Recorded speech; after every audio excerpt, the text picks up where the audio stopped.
Oink, oink. You've always been a pig, Maurice. Phenomenon number 25. Oink, oink. Description. Phenomenon 25 refers to the probabilistic anomaly surrounding the inevitable and catastrophic internal and external alteration of Maurice B., a low-grade Eyes of Argos agent, into a domestic pig. Footnote, binominal name Sus domesticus, end footnote, which occurs each year on the first day of March. During these events, Maurice will inexplicably enter the pursuit of an unidentified teenage individual throughout the corridors of Level 4, abandoned office. At exactly 2:56 p.m., Maurice and the unidentified individual invariably enter Base Omega, during which the teenager will yell the following sentence: "You're a pig, Maurice, and you'll always be one." Footnote. This is valid for every instance during which the sentence is uttered by the teenager in a different language, verbal or nonverbal. End footnote. At the same exact time, Maurice will consistently stumble into Tyrone M., a Meg civil worker of the Department of Logistics. Footnote. A subsection of the Meg, headquartered at Level 4's Base Omega. Their primary objective is to facilitate the allocation of resources across the complex network of Meg bases and outposts. End footnote. At this point, Maurice will fall to the ground and will rapidly transform into a pig, causing surprised reactions, panic, unrest, and faintings among the base, while the Argos agent will yell pained screams which progressively shift into the higher notes of pig squeals while his bones audibly bend and crack, conforming to the shape of an adult swine's skeleton. The teenager will flee the scene without fail, not before emitting a satisfied burst of laughter. Maurice will remain in his altered form until midnight strikes, at which point he slowly transforms back into a human over the course of 4 days. During his stay, Maurice may be administered painkillers on the condition that the base's stockpile is sufficient enough. The local section of the Meg, in collaboration with assets of the Eyes of Argos and of the Ariane Circle, footnote, a French-speaking organization independent from the Meg, although cooperating with the group for research and intergroup collaboration purposes, end footnote, have made attempts to impede the events of the phenomenon. However, the results have been inconclusive so far. During P25 events, Maurice B. is to be given temporary asylum until he fully recovers. Meg, Person of Interest Report. Name, Maurice B. Footnote. When asked, Maurice has repeatedly refused to give his last name. As he is affiliated with the Eyes of Argos, no further attempts will be made as to avoid further tensions with the group. Age, mid-40s to early 50s. Physical appearance, 181 centimeters tall, shaved hair, walrus mustache, brown eyes, always seen wearing a police vest with the inscription Police Municipale written on the back of it, a navy blue pair of pants, and a golden necklace on which hangs a locket. When opened, a picture of a younger-looking Maurice sitting alone with an unidentified blonde-haired woman can be seen. They are holding each other's hands and are smiling widely. Note: his mother language is French. His English proficiency is somewhat limited, being able to hold a basic conversation, although with difficulties. Easily irritated. Please remain cautious during interviews. Appears to be at the center of the phenomenon. Smoker. Section 1. Initial occurrence of P25 and description of the parties. The first report of a P25 event can be traced back to 01/03/2018.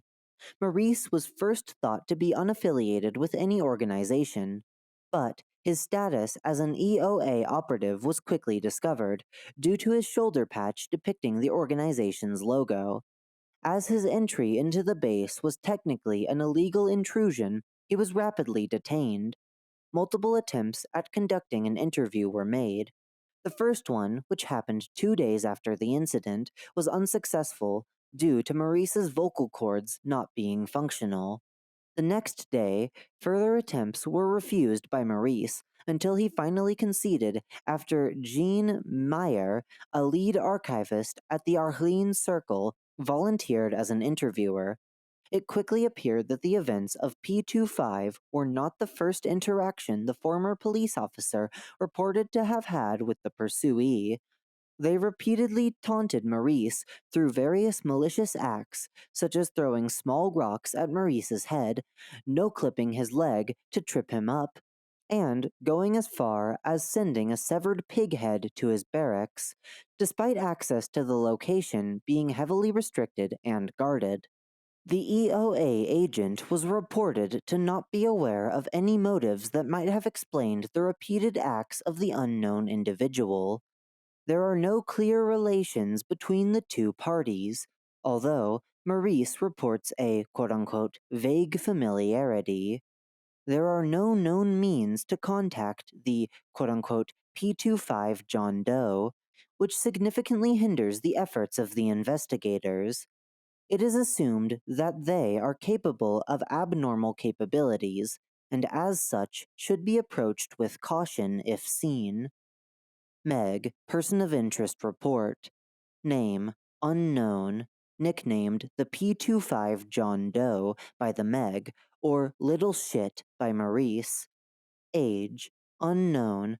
Estimated to be between 14 and 17 years old. Does not visibly age. Physical appearance, around 165 centimeters to 170 centimeters tall. Medium long, wavy, blonde hair, possibly green or hazelnut eyes, wears an oversized leather jacket, baggy pants, and boots, at least one chipped tooth. Note, possibly has a French accent, appears to hold a grudge towards Maurice for unclear reasons. They are extremely agile and could be capable of no-clipping at will, if the testimonies are to be trusted. Do not recklessly approach them, as they will inevitably escape the premises. As the events technically constituted an incident between the Meg and the Eyes of Argos, formal contacts had to be made to diffuse tensions and reassure the organization as to their agent's status. However, the EOA were initially reluctant in divulging the status of their agent. Later on, during further discussions with an Argos liaison officer, he claimed that none of the supposed colleagues of Maurice recalls having worked with him.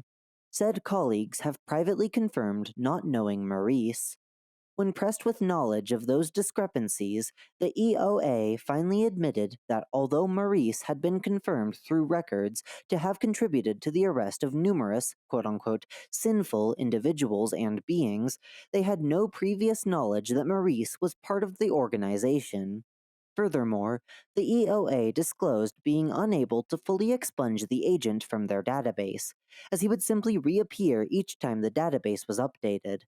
When confronted with this fact, Maurice failed to produce a convincing explanation, stuttering often and repeating cognitive interjections that indicated confusion and fear, before attributing the situation to a lack of recognition of his work among the organization.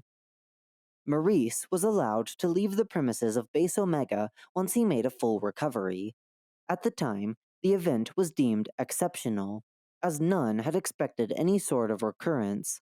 As such, no further contacts were made with the Eyes, and a protocol in case of another accidental intrusion by an Argos agent was deemed as unnecessary.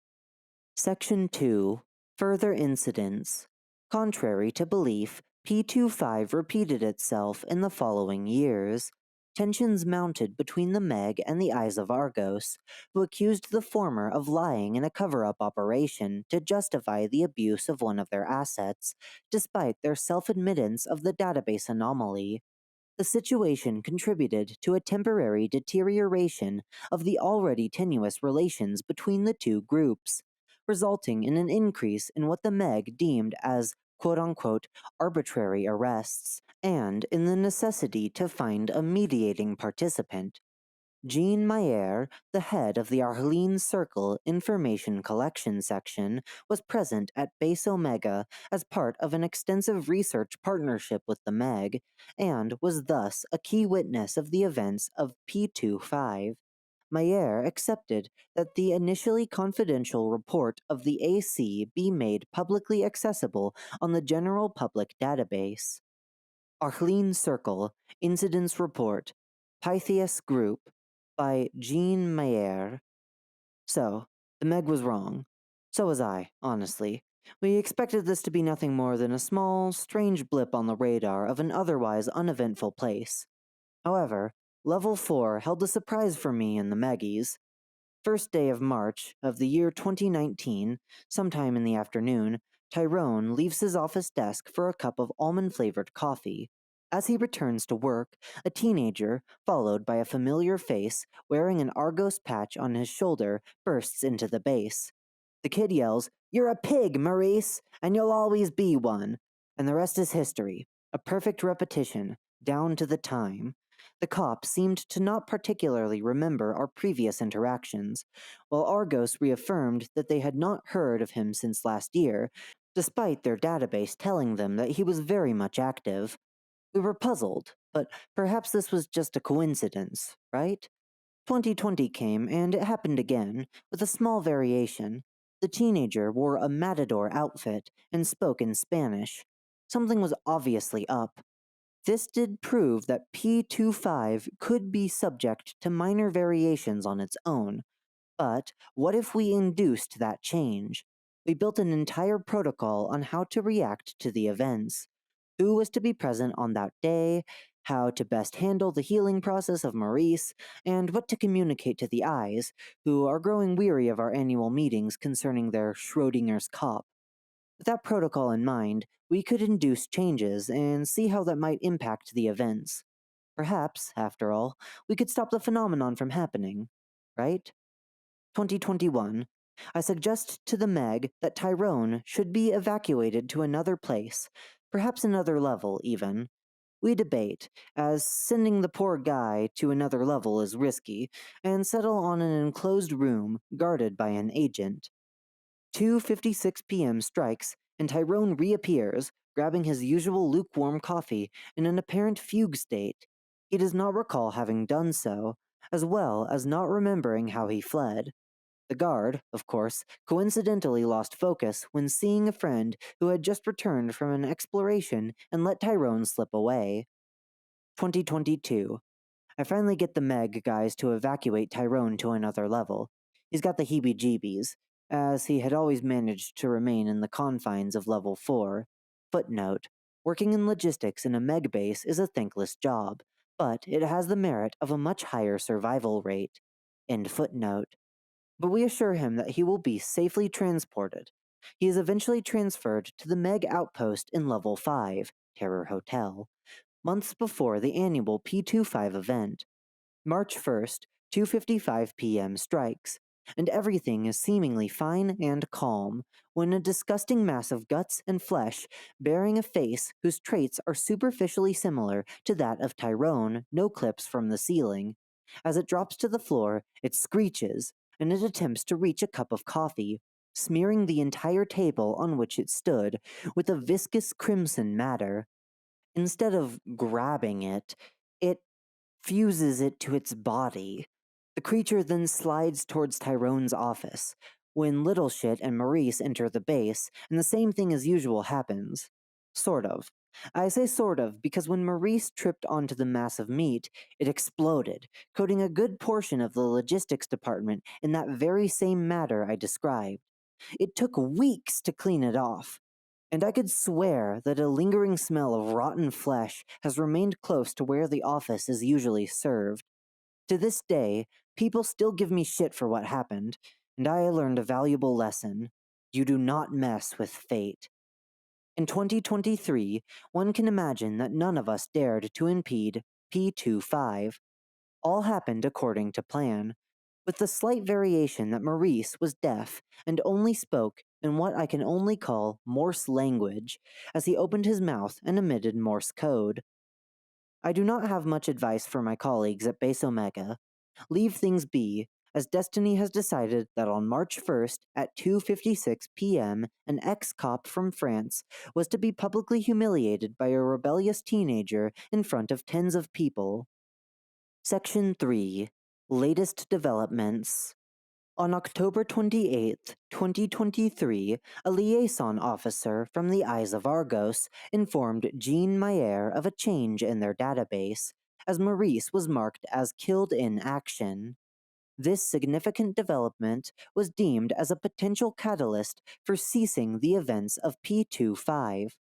However, on March 1st, 2024, at 2:56 p.m., the P25 John Doe was seen walking into Base Omega, followed by a large-sized pig. The animal then tripped onto Tyrone M, before suddenly transforming into Maurice B, who then squealed in a pig-like manner. The unknown teenager declared upon seeing the transformation, "You were always a pig, Maurice, and you're not as fun as you used to be." The teenager sighed in an expression of disappointment before fleeing the scene. The animal is currently being taken care of in the medical unit of Base Omega until it has made a full recovery.